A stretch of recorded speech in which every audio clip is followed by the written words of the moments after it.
wanted to have a chance to, you know, answer questions and kind of give you a little background about this. And, you know, it's kind of a big deal for us because we got this contract through the DC Office of State Superintendent. So, you know, so it's kind of a big deal for us. So we just wanted to kind of, you know, have a joint conversation so we could tell you a little bit about it and answer any questions that you would have. Yeah. So, Jen, do you want to woohoo for the contract? Yeah. Yeah. But we hope that you know that it's continued.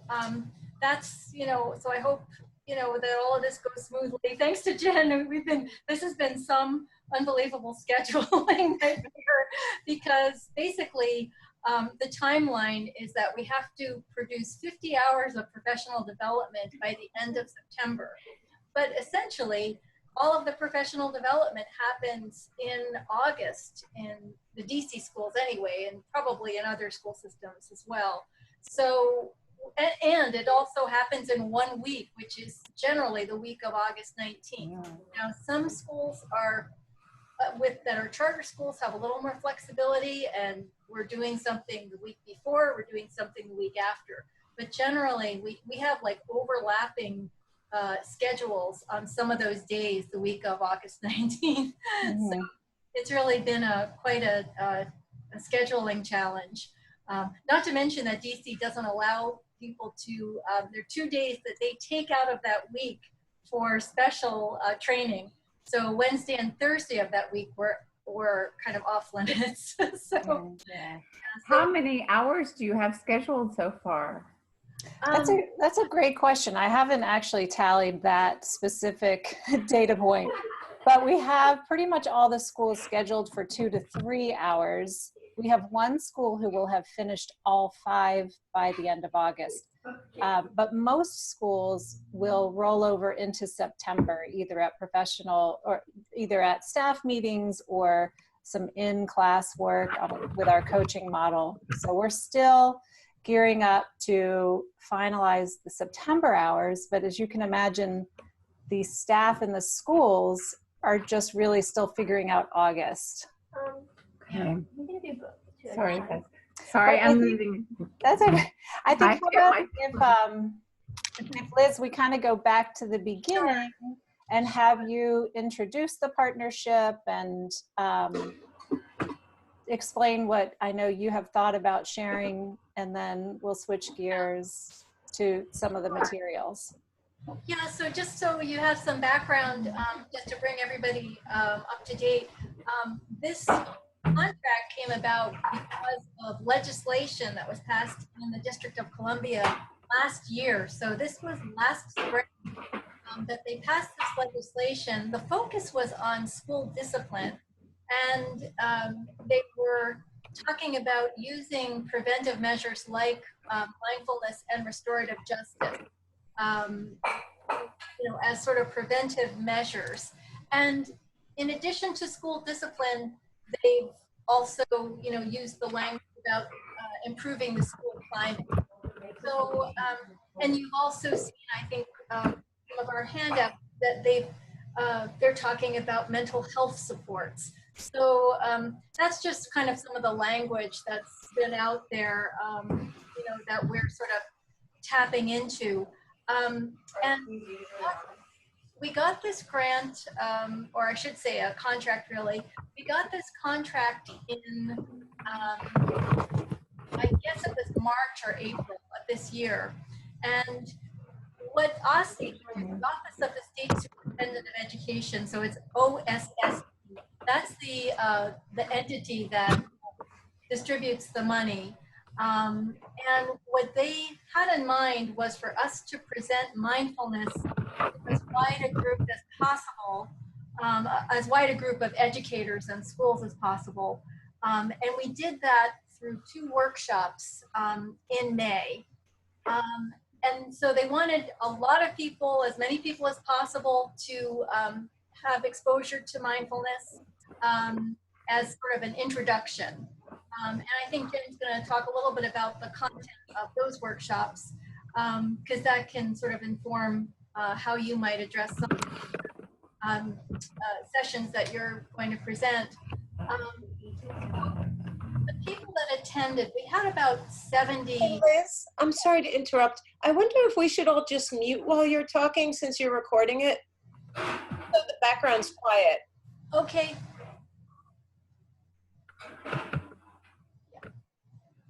Okay, so yeah, so anyway, sounds strange to be with no sound at all. I see Satyani is on the call now too. Hi, Satyani. So again, the goal was to present mindfulness to as many educators as we could through those 2 workshops that we did in May. And those were 2 half-day workshops. And then the idea was, which is where all of you come in, that we were going to follow up with 10 schools who applied for this free 5 hours of professional development. So 10 schools had to apply to get this 5 hours of free professional development. So then Jen and I set about, meeting, talking to all of the people that applied, getting a sense of what they would want us to do with this follow-up. And so I think we did that basically. We're still doing some of it, but we've got most of them kind of ironed out now. We're waiting for, I think, 2 more schools. So we're going to be delivering, you will be delivering to one of 10 schools, that we have through the contract. And the audience, will be educators. There'll be some counselors as well, social workers. And so as we were talking to the schools, what we didn't really have a set notion of exactly how they would, how we would deliver those 5 hours. We wanted to sort of find out what they were interested in doing. But then, we decided it would be a good idea to sort of give them some framework. And so what we've generally got in almost all of the schools is there'll be a larger group. So we'll do sort of a general sort of foundation, mindfulness foundation to a large group of educators. And then the work, let's say in September, would be to a smaller cohort that wants to dig a little deeper. It could be the counselors, it could be special educators, or it could just be a group of interested teachers that, that come forward. So I think I'll just tell you just a little bit about the schools that we have. We had a lot of charter schools that came to the workshops, so that was sort of new for us. And I think in looking at the 10 that we expect to have, 4 of them are charter schools. We also have, for the first time, a number of schools where the Spanish population is primary. So we're working through a nonprofit called Mary Center. And they have counselors, mental health therapists actually in these schools. And it's been a great partnership for us.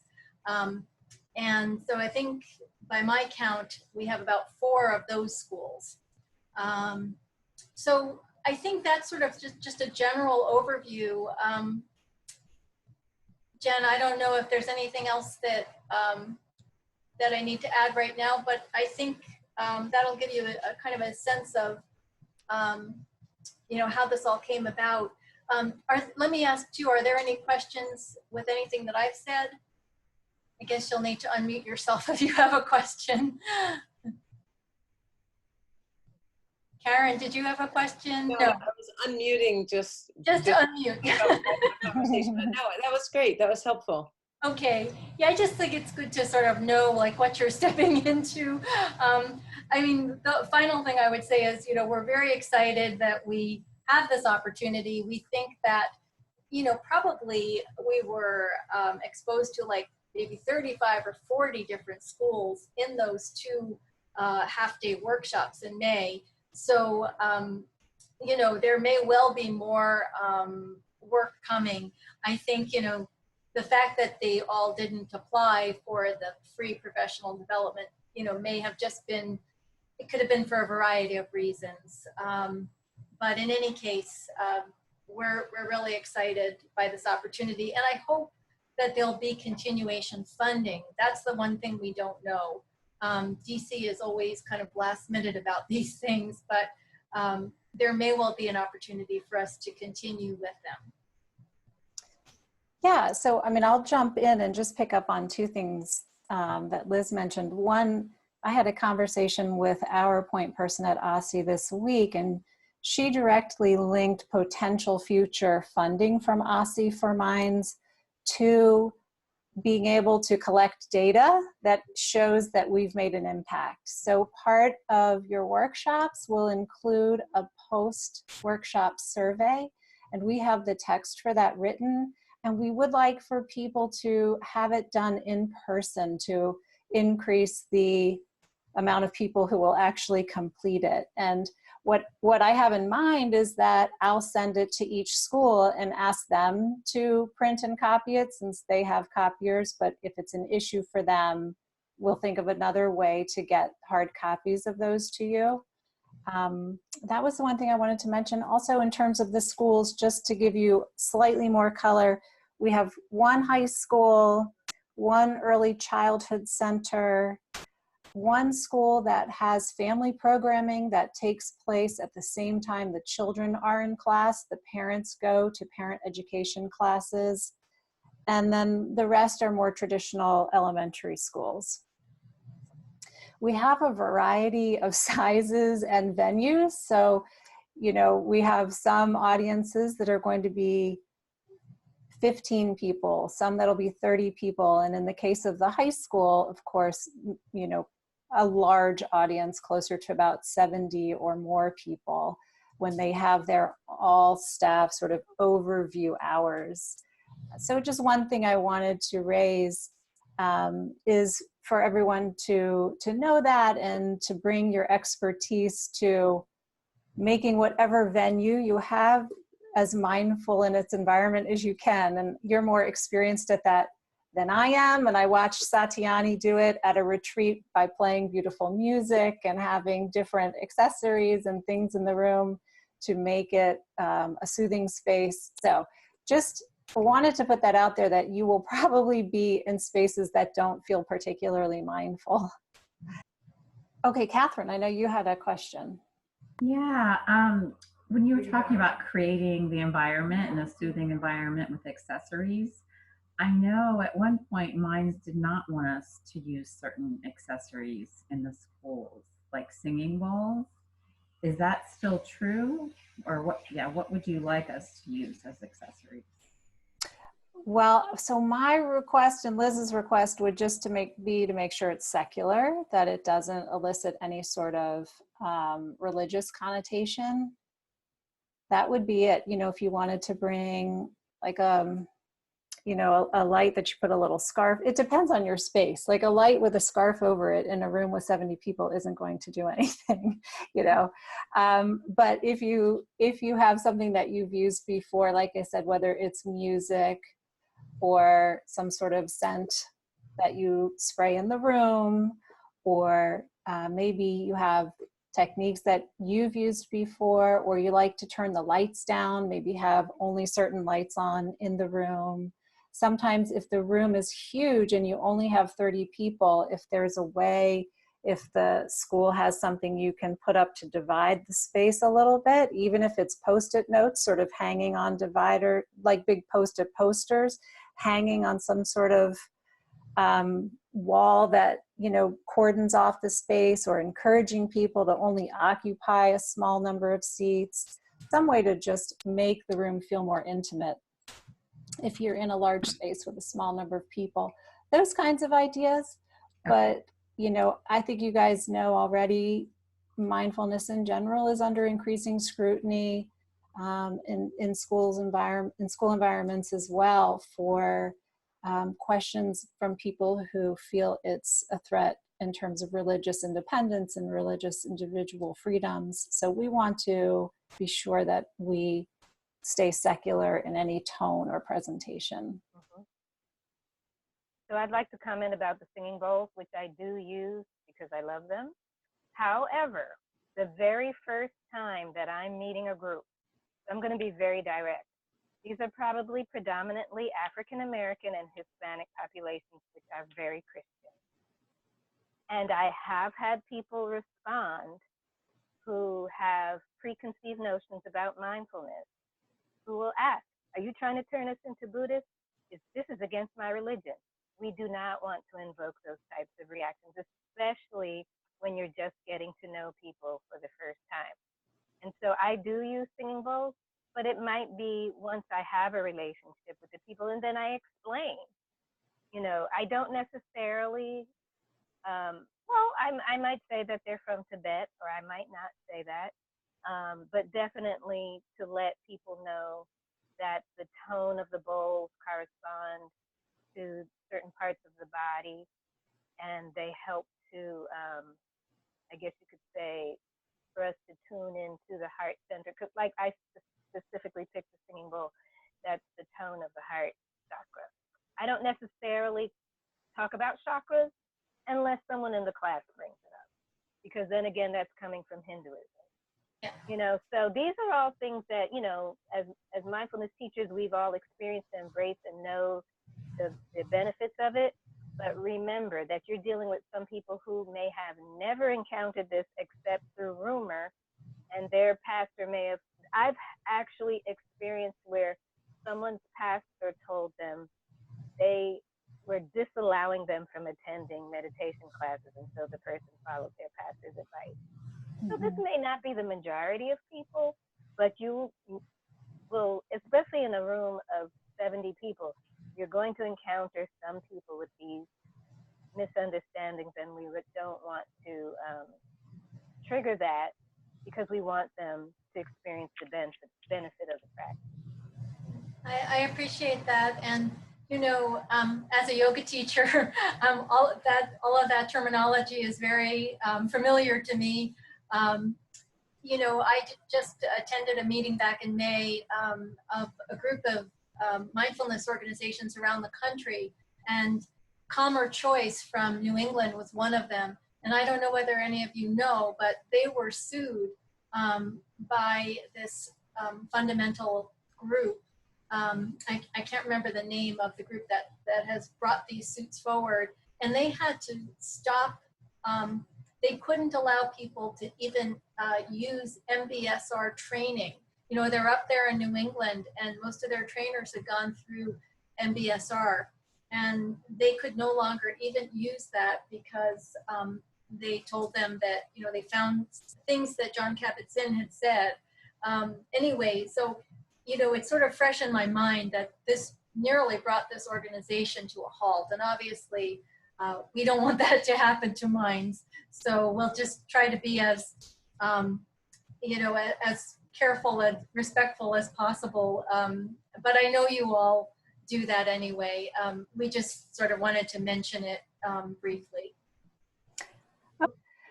Just introduce the May workshops a little bit to you, since that was the foundation from which all of this is growing. And that's the workshop where the educators came to us and got inspired to recommend that their schools follow up with the 5 free hours of PD.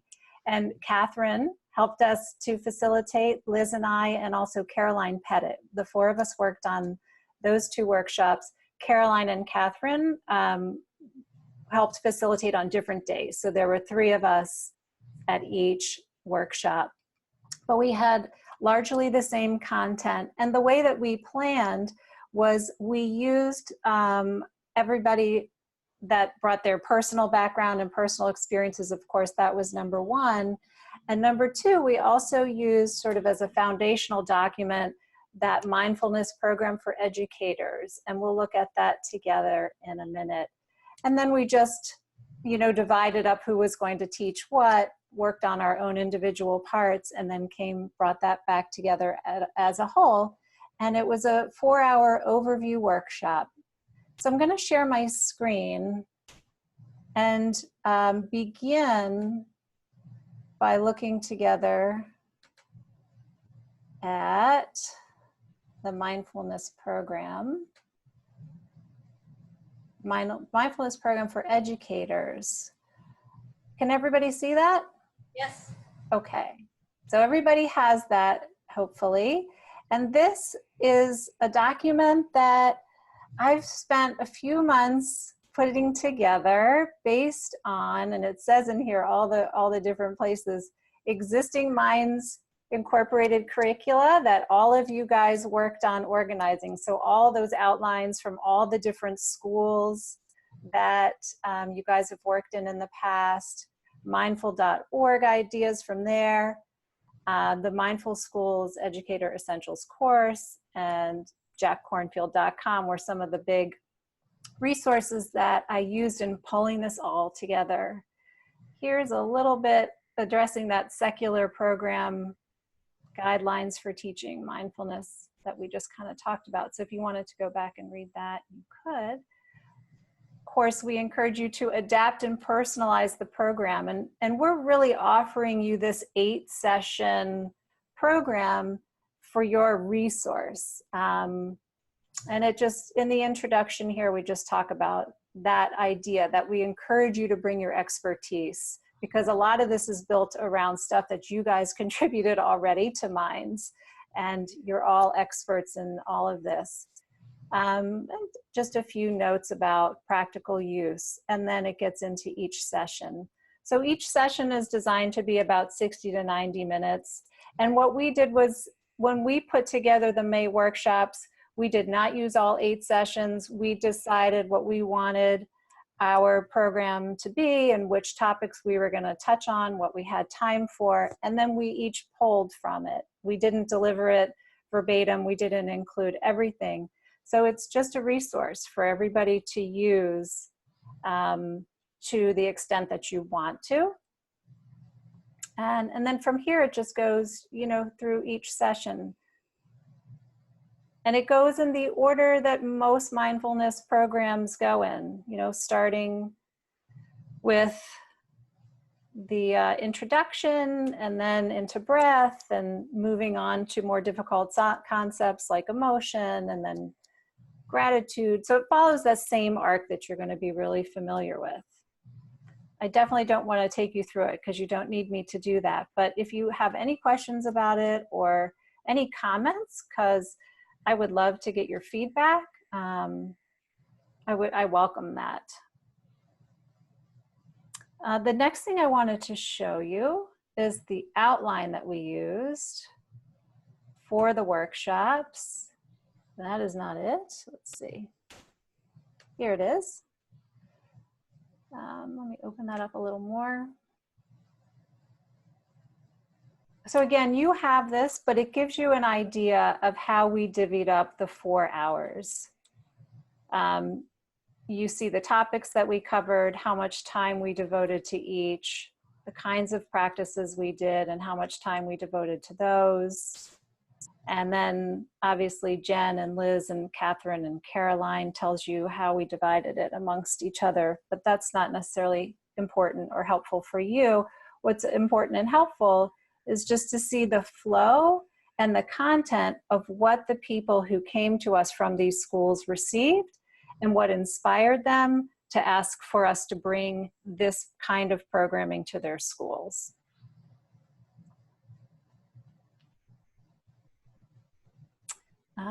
I will tell you 2 things they absolutely loved were Liz's yoga movements. And in the second workshop, we did a mindful eating with some Hershey's Kisses. They loved that. Both of them helped get their energy up with such a long workshop, 4-hour workshop.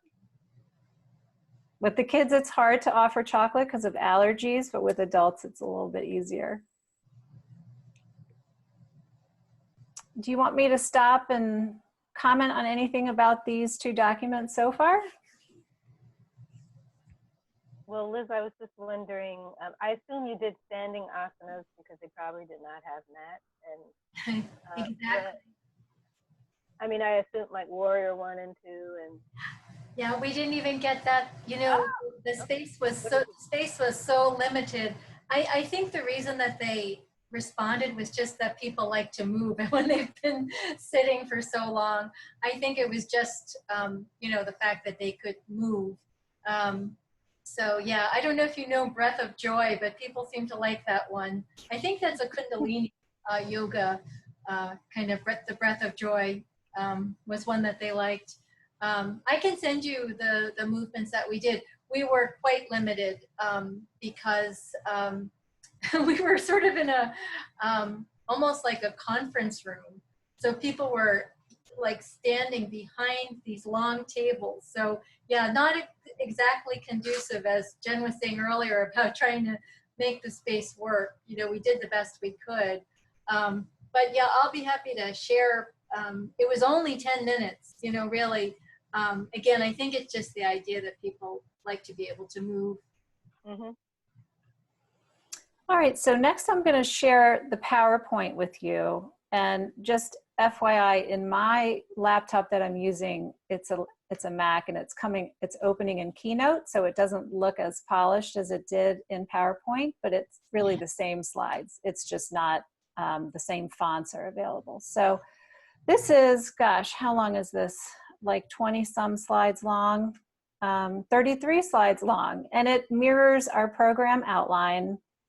And each of us created slides for our sections. So there's some really, I think, very helpful slides in here. And our goal is for you to use what you like, copy and edit what you don't really love, but like certain parts of. Don't use what you don't like. But I think it gives you a really good place to start. And, you know, just as some quick examples, the social emotional learning wheel, the mindful pause, and I believe in PowerPoint, you might be able to do present each of these one at a time if you press on the space bar to give that sort of unfolding explanation. Catherine created a wonderful stress response graphic. So again, it's just a resource for you. Use as much or as little as you like. If you have PowerPoint, it should be easy to copy and put a slide directly into a new PowerPoint. If you want any coaching on how to do that, I'm happy to tell you. I've done that a lot lately, but it's pretty user-friendly. And then the fourth thing I sent, any questions on that one? And I have a quick question. Mm-hmm.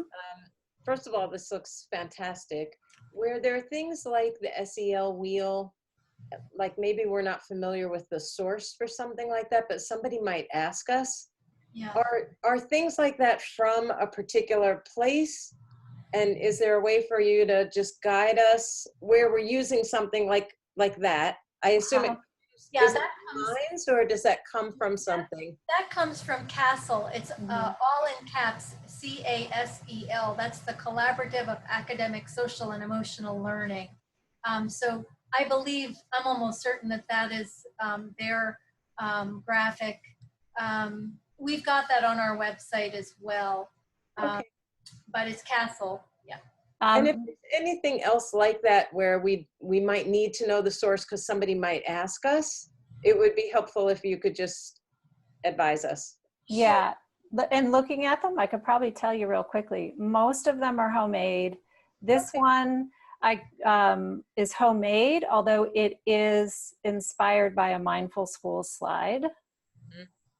And then Catherine, I know this one, do you think there's anyone you should credit for that, or was that something you made? No, that's something that I inherited for one of my classes that I've taught for about 5 years. Okay. But the So- rest are homemade. All right, thank you. Mhm. It just happened that you clicked on the one that I wasn't familiar with, the SEL wheel, so that was thanks. Yeah, and we've tried to use that language just to kind of keep it, that is a big term in the DC schools now, so, and probably in other school districts. So we're trying to frame this as a social and emotional learning program. So this, Sorry, Jen, just to answer Karen's question, I think the only thing, well, we can take a look at the one on the research citations. If you have any questions, I think that one maybe came from Mindful Schools, and I think we put that, we'll take a look and see if there's anything that you need to know there, but I think that might be the only other one. Okay, Yeah. So thank you. I haven't looked through the deck. I apologize. I was just not able to get to it before this, but yeah, the first one came from the Mindful School, and the last one was really just saying, this is what we found when we've done research, you know, that people point to a feeling of reduced stress and greater well-being. So when we had you know, probably when you were working with the researcher at Minds, that is what she found. Okay. So, and something I was thinking when you mentioned data collection earlier. So I understand you're going to have a survey at the end. So does this mean at the end of the day, or are these schools going to have more than one PD, or they're having one PD and that's it? We only have one school that will have one PD in August. Liz and I did an hour with their administrators in June, and then they'll do 4 hours in August and they'll be done. So I mean, and Liz and I, you know, haven't talked about that. It's a great question. My sense is we probably need to make an individual decision on that based on each school's circumstances. We do probably want to get as much feedback as we can. And so we want to probably distribute it when most attendees are going to be there. So it's a great question. I think we're going to have to individualize it. Yeah, I think that, you know, given that we have most of the, in August, we have most of the whole group participation, we'll probably want to do a survey then, because I think, again, each school has opted for a slightly different format and how they use up the 5 hours. But generally, they're going with a model where the first introduction is kind of to a broader group in general. So I think we'd want to give them some survey after that first kind of broad introduction. Because after that, I know for some of the schools, it's going to be a very small cohort. But everybody loves it. Yeah. Have you thought, Liz and Jennifer, also of doing like a pre-post workshop survey on stress, just to see if the workshop itself has any effect on teacher stress? That's a really interesting point. We'll ponder that. Yeah. If you have any, you know, any template or suggestions, you know, I'd be definitely happy to consider that. Yeah, well, we're doing a study right now at Maryland University of Integrative Health where we're doing pre-post stress using the perceived stress scale. And it's a 12-item scale that's really pretty simple. That sounds I'm just writing that down. Yeah, and that's where I was going also, which I didn't say, because I was thinking if there was more than one session, you'd want to capture how are people feeling when they start, and then how are they feeling at the end of the, if it's a series, at the end of the series, or the end of the day, if it's just one day, because that's usually very revelatory. mm-hmm. And we also have a question from OSSE that they need us to ask. And that's what, you know, that's their measurement. It's just one question, but that's their measurement tool for how successful it was. So we should look at all of this and see where we can combine, if we can combine or keep separate. But And that their question is, how much have they learned? Is that right? it's very general. It's, do you feel you learned something that will benefit your teaching today? Very general. And how similar are all the workshops going to be? You know, are they all 2 hours long? Or you said there's one school that's having 4 hours in August and they're done. So is each school different? And is there material you want us to cover, make sure to cover in each of our workshops?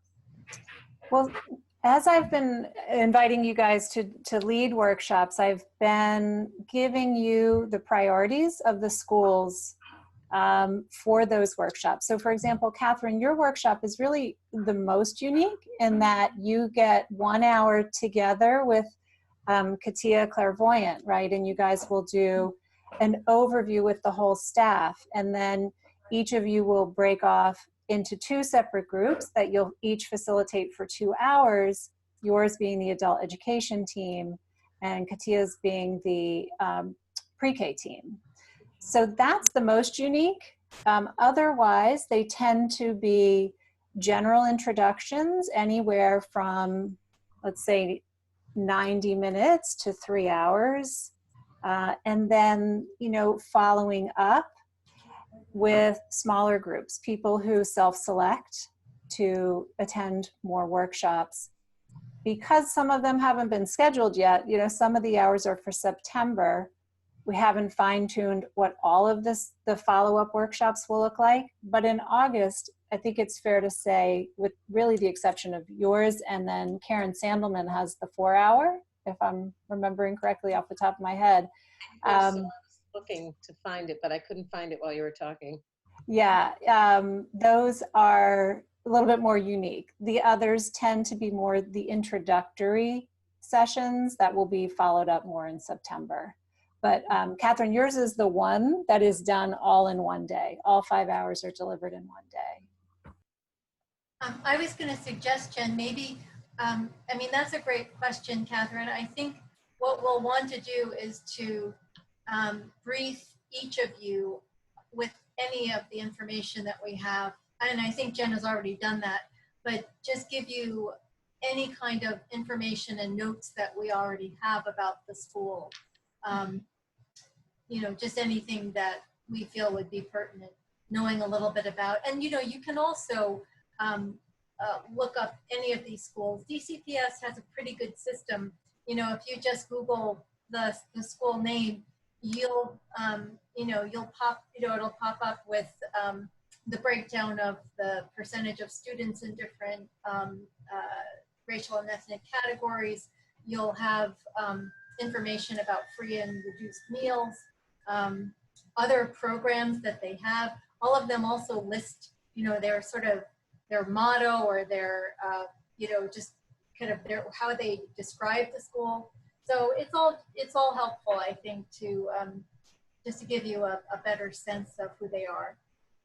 The other thought that I had, and you guys can offer feedback, in addition to sending you the details that we have on what they want to focus on, which as I mentioned, I sent in the invitation to you for the workshops, I thought it could be helpful just to connect you over email with our contact at the school. I didn't know if that was opening a can of worms for you guys, but if you wanted to have contact with somebody at the school to learn more, and Liz may say, Jen, that's a terrible idea, don't do that, but whatever, I thought I'd open that up for feedback so that you feel a little bit more intimately connected rather than having me be the go-between all the way up to the last minute. I'm happy to do it, of course, and especially on the administrative stuff, but it just might feel more comfortable for you if you've had some contact, but that's up to you guys. Yeah, I mean, I think it's fine. The only thing I, you know, caution you is if they start to ask you for all kinds of bells and whistles, just let us know, because, you know, we've sort of worked out, you know, the 5 hours. We just want to make sure that they're not taking you in a direction that we didn't intend to go. But that could be uncomfortable for you too. So I don't want to do it. How about if we leave it as, if you would like me to connect you, you can request it, just ask me to, and then I will. Otherwise, I'll default to maintaining the role as the mediator. Can I ask a logistical question? And it kind of gets to this. How are we going to know in advance, like what space we're even in and how they're going to set it up? I'm assuming they'll set up the space for us before we arrive. How we should bring the slides? Should we bring a laptop? Should we bring a flash drive? Should we email it to them? Like those kinds of logistical things that could sort of trip us up at the last minute. Right. I don't really want to be the one sorting all that out, but I do need to know it in the end. I am concerned that if I reach out to the school, it will take me down a rabbit hole that Yeah. would really be very time consuming. Yeah, on second thought, I agree with you that probably best if we, are the mediators, and we'll get those questions answered, just so you don't have to be, involved with all of that. So the kinds of things that are popping into my head that, and Karen mentioned, is the space itself. What is the room like? What about the technology? Do you need flash drives? Do they have a laptop or a computer available for you? What would the arrangement of the tables and chairs be? Do you have a microphone available? I know not everyone would want one. Can you think of other questions that you would like to have answered? Well, my request or suggestion would be to and of course it depends on the number of people, to set up a single circle, and if there's too many people, it could be a double circle with no tables. Perhaps there could be a table off to the side if there's any sort of handouts that are going to be provided, or and certainly if they're filling out surveys at the end, I guess they need something to lean against. But ideally, I like working in an open circle. Without tables, just get in the way. They're not necessary for mindfulness practice. Okay. All right, well, I think probably what will happen is as I reach out to each school and ask these questions, they may have questions in return. So I'll consult with each of you as it evolves and make sure that you have the answer to the questions. You need to feel comfortable that when you walk in the door, everything's been talked about beforehand. And then if special arrangement requests come up for the room and the tables and the chairs, we can address that too. And I know Satyani would prefer that. So I've made a note about the circles. And if it's a 4 or 5 hour session, I think it's a good idea to at least provide bottled water, at least, and maybe even some, some healthy snacks. And I recognize that depending on how big the group is, it could be an expense, but certainly at least bottled water, or it doesn't have to be bottled if they have a water dispenser or something like that. Right. At our recent workshop, we've encouraged people to bring refillable water bottles and comfortable clothes, layers for if you're chilly or if you're hot, that kind of thing. And I thought of one more thing, and request that people turn off their devices and have them out of sight. Mm-hmm. Are either of you, Jen and Liz, planning to be at these sessions? Or is it just the instructor on mine's behalf? Well, I think some of it depends on, we talked about that overlapping schedule. Some of these are happening simultaneously.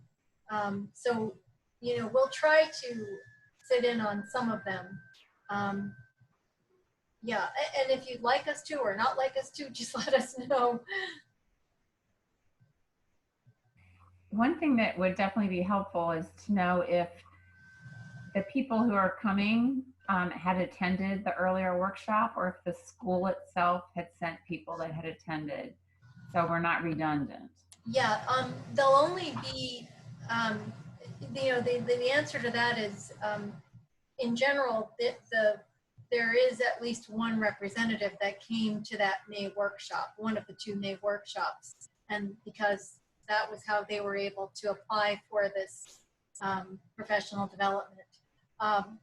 I imagine that person, and it's usually just one person, some schools send 2 people, and I imagine that they will be part of it, but they'll also be a larger group.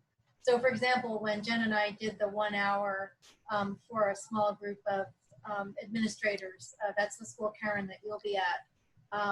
The person who came, where there was maybe 1 or 2 people that came to that workshop, and they were there. But it's okay if it's, you know, if you repeat what they already, you know, what they already sat through, you know, because they want the other educators to be exposed to it as well. Yeah.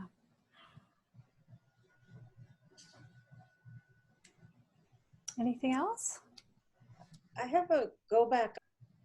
And then a couple of other, first of all, excellent logistical suggestions, which I'm sure you've thought of this already, but what is the nearest subway stop, and what is the parking? I usually drive, so what's the parking situation?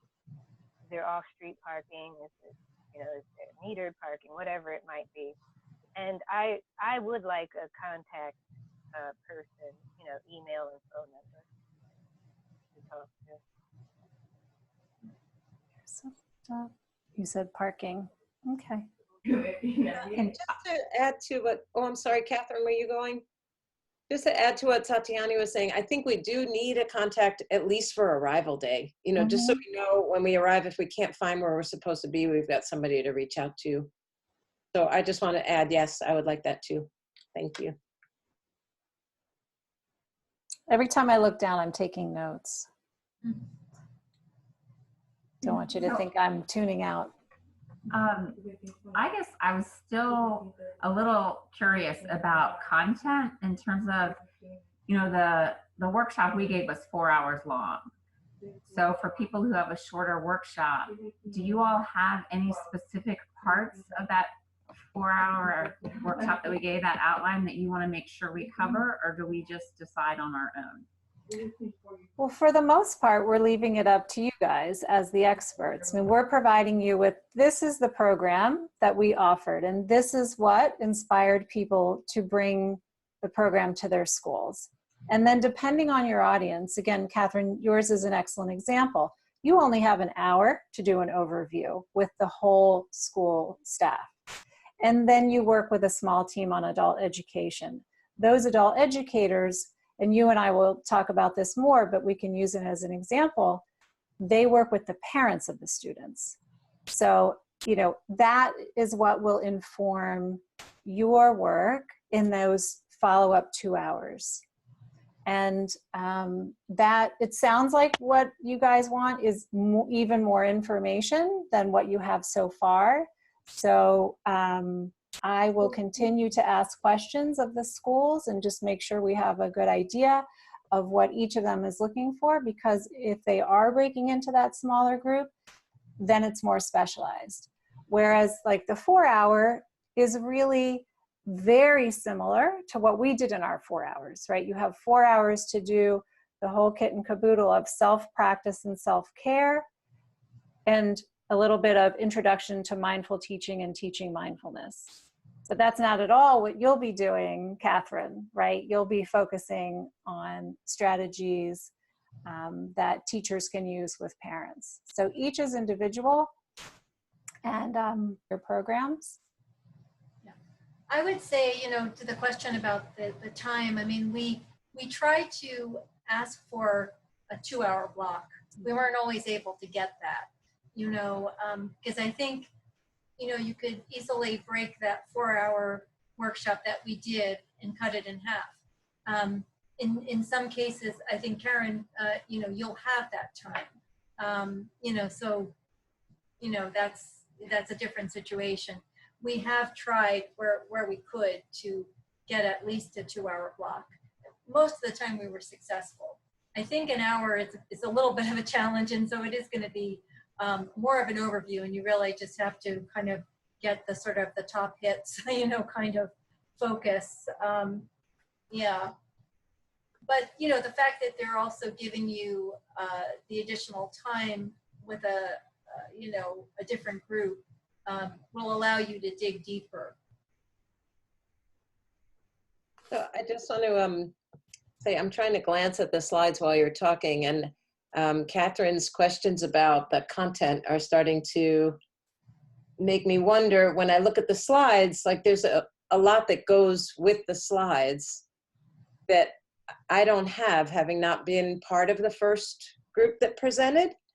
And I'm just wondering, like the KWL chart, there are things that maybe are not necessarily familiar to me. And I know you said I can just leave things out or add other things, but I wonder if there's, and maybe you gave it to us, Jen. I know we have the curriculum, we have the slides, we have the agenda, but are there talking points that kind of flesh out what goes behind the slides that maybe would get to at least the questions that are coming up for me as I listen to other questions that get raised, like, oh, how do I fill that in?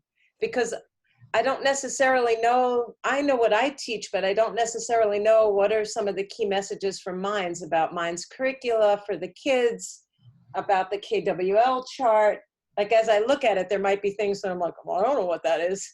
Yeah, so the KWL specifically, and then our program that we put together for those 4 hours was built on that curriculum that we sent you.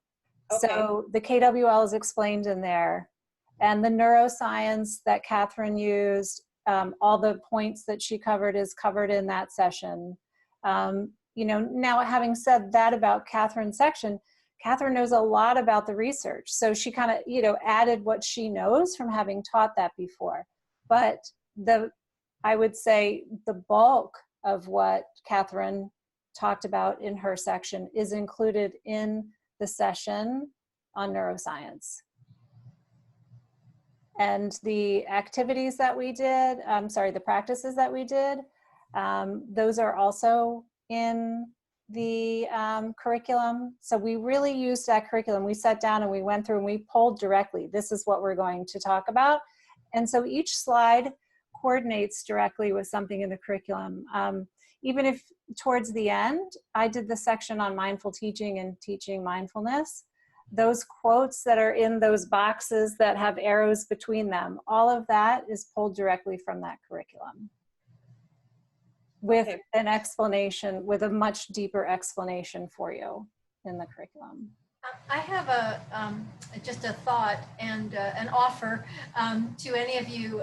If you would like to have an individual conversation as you start to prepare and you've got your content, we'd be happy to have individual conversations. I think that would actually be a very good idea because we want you to feel comfortable. And I know, Karen, for example, you haven't done anything with us for a little while, whereas Catherine, you participated in the May workshop. So, but I think it's important that you feel comfortable with the content that you're delivering.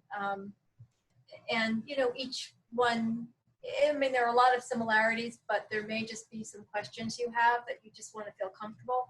I'd be happy to talk it through with you.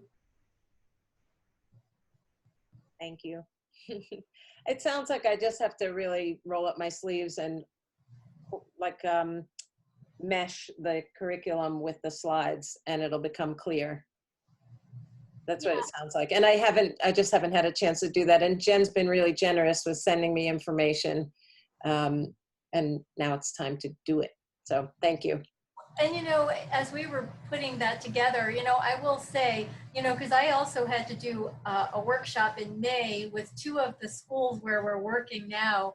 And, when you have a joint presentation, different, you go off and you create your slides and they create their slides and somebody else creates a third set, and then you pull them together. And I think, it's always a question of editing. And once you go through it, I mean, you don't have to, as Jen said, I think you'll find the content as you go through it to be similar to what you've done before. And, you can sort of pick and choose and say, oh, I don't think I need to go in depth on this area, like mindful teaching. I don't know that we're going to spend as much time in some of these intro workshops on that as just one example. But anyway, I think as you go through that, it'll become more clear. But we'll certainly be very happy and we'll be available to talk through what you've, come up with and questions you have. Yeah, Okay. I'm happy to talk to people too. And I'd like to, effective way to teach meditation or mindfulness is from one's personal practice. Mhm. So this seems to be a different approach. Can I ask you if you're Yes. looking at the Educator's Toolkit or the Mindfulness Program for Educators? Because they're two different. Educator's Toolkit. Yes. Okay. And also I'm pulling upon what I heard in our conversation that the administrators were asking for. Part of what we're teaching is teaching the teachers how to teach mindfulness. Mm-hmm. In a very broad way, not, yeah. Can I just start by addressing logistically the difference between the Educator's Toolkit and the program, the Mindfulness Program for Educators? The Mindfulness Program for Educators is the document we looked at already. That is really the curriculum for you as facilitators to use with educators, to teach them about mindfulness, about a personal practice, and then it includes also mindful teaching and teaching mindfully. The Educator's Toolkit, you may not use in your workshops, or you might. It depends on how much time you have and what the interest of the school is. That's a document that's been used by Minds historically to give classroom teachers a toolkit for bringing mindfulness to the classroom. It's much more directive for the classroom teacher, whereas the Mindfulness Program for Educators is your guide. The toolkit is the classroom teacher's guide. So that's not the philosophy that we are putting forth for teaching educators. That's a hands-on toolkit for classroom teachers to use with students. And that was the one document we hadn't looked at together that I was going to update you on. But I think it's important to distinguish between the two, because one is for you to use with educators and the other one is for them to use with their students. So, and we're not really at the stage yet to really use the toolkit, it sounds like, because this is. That's right. Yeah. That's right. And I provided it because some of you might want to offer it to the teachers, but some of you will not get to that place. You will be doing really only self-care and personal practice. But okay, then since, okay, I'm good with that. Okay, good. And But some of you have the old toolkit, and I'm providing it because not only might some of you want it for these workshops, but we've updated it, edited it, added a section on trauma and some curriculum connections. So if you have an old educator's toolkit, this is for everybody to have to replace the old one. But at the risk of repeating myself one more time, you may not use that in these workshops. You may never go beyond personal practice. Okay, and that's what this is introducing them to their personal practice for their own self-care. But Satyani, I do want to say that I appreciate the question, and I think it is the challenge that we face. As you've done your presentations with educators, I mean, we've all had this experience, and I think there isn't a school where it doesn't break down this way. You've got a group of educators. You're going to have a small group that is not going to buy into it, and some that will be very excited to explore it, some that maybe even have practice already, and then maybe some in the middle. I think that's our challenge. How do we encourage them to try? How do we encourage them to start practicing? How do we teach them? I mean, I think it's just important to teach the basics of breath.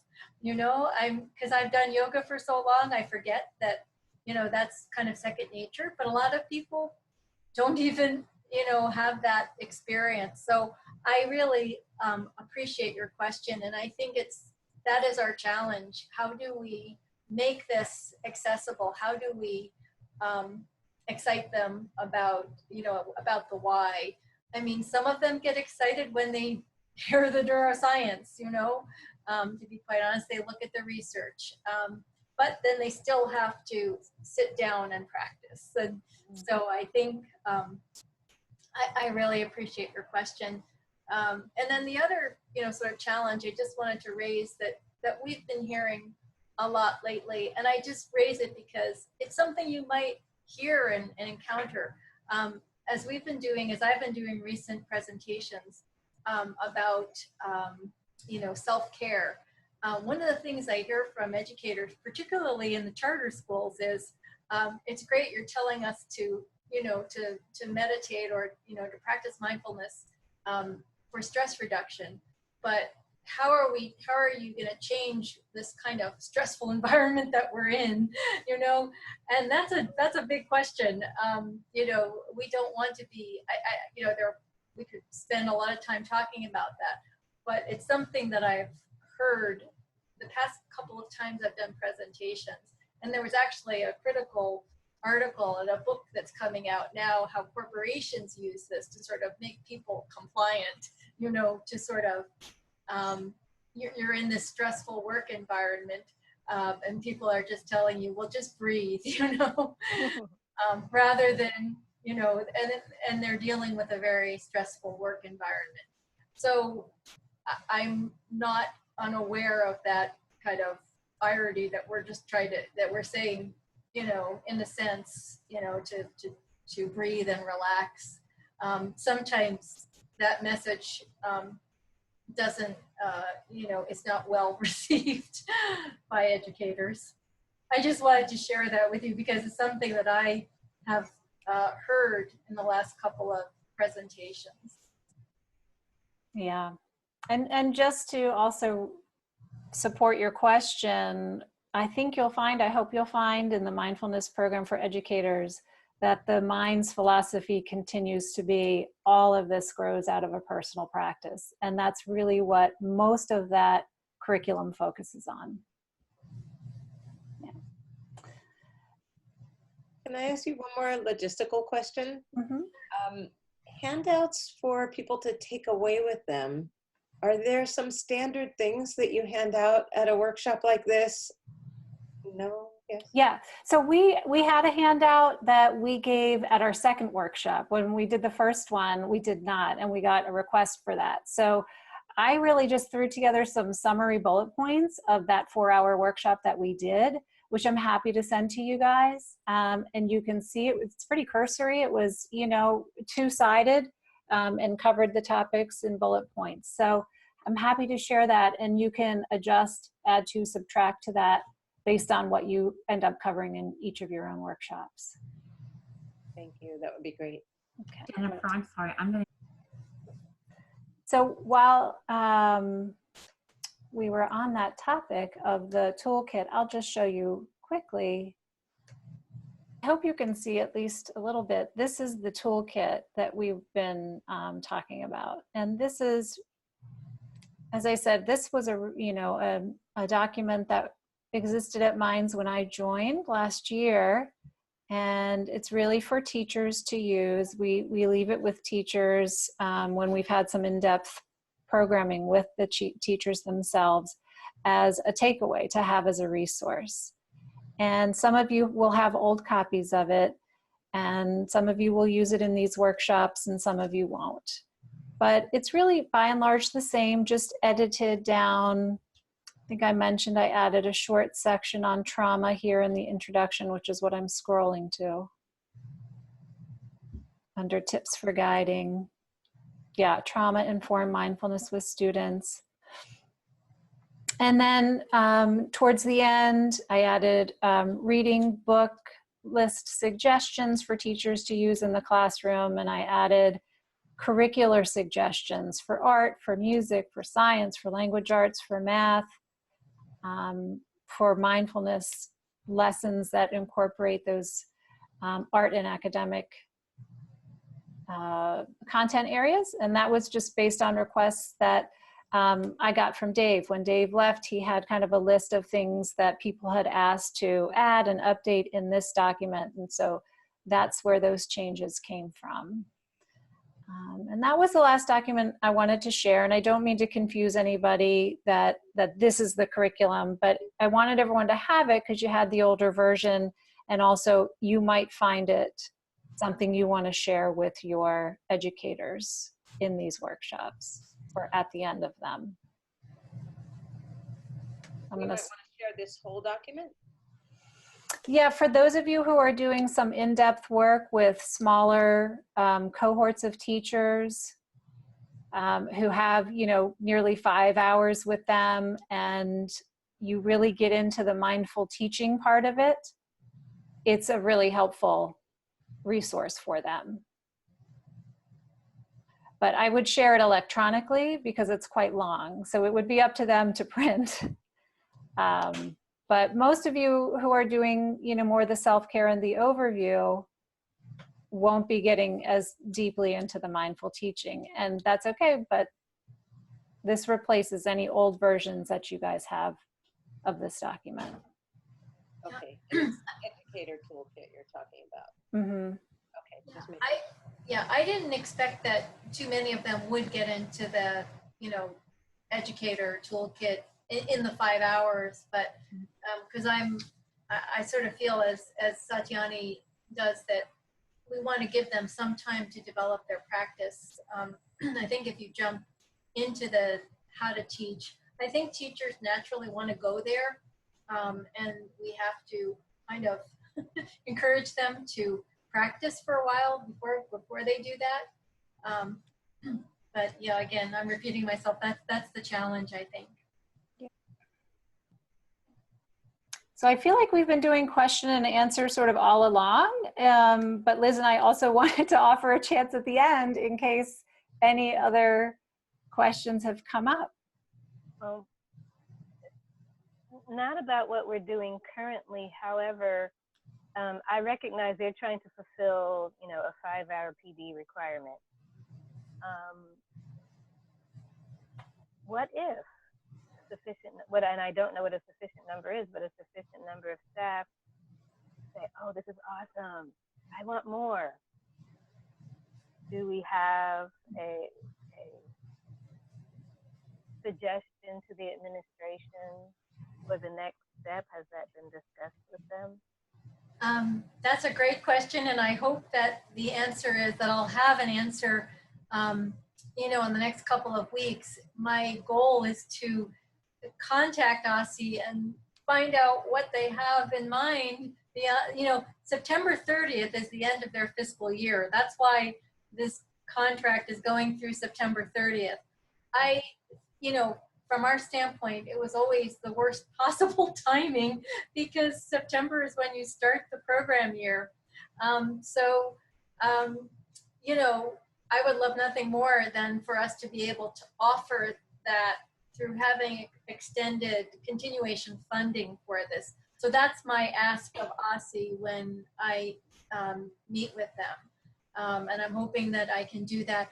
You know, at the very beginning of the call, I mentioned the strange timeline. I mean, this money was allocated by the DC City Council last year and didn't get, you know, released to us, or the contract. The money hasn't been released to us yet, but they didn't even release the, you know, give them the go-ahead until March of this year. So, you know, they've been sitting on this money, and then the fiscal year ends September 30th. So yeah, it's been challenging for us. We wouldn't have chosen this, but that was what the opportunity we were given. And we certainly hope that because this is a big initiative around school discipline and school climate, that this is not going to be the end of it. I mean, that would really be, you know, unfortunate. And I don't think they have that in mind either, but they just kind of think, you know, one fiscal year at a time. Anything else? I think the questions have been great. I think that hopefully for those who watch the recording, the questions really brought out the most important part of this whole conversation. So thank you. And I want everyone to feel free to reach out to me because I definitely have a few different plates spinning in the air with this. And so if I get, you know, a little in the weeds on one school and one project and you feel like you're waiting for information, just ping me, send me an email, and I try to be, you know, responsive very quickly. So keep in touch, and I'm definitely gonna be reaching out to you, but if you would like to talk to me sooner, let me know. Good. And likewise, feel free to drop me a line as well. Sounds good. Okay, guys, thank you so much. Thank you. Thank you all very much. Talk to you. Thank you. And there's so much rich information you're sharing with us. I really do feel confident that when we plunge in, it's going to become more obvious. And at least for me, I feel like a lot of the questions are, I haven't started, and that's to get going. So Got thank you. it. You're welcome. Great. All right, thanks. All right, take care. Bye.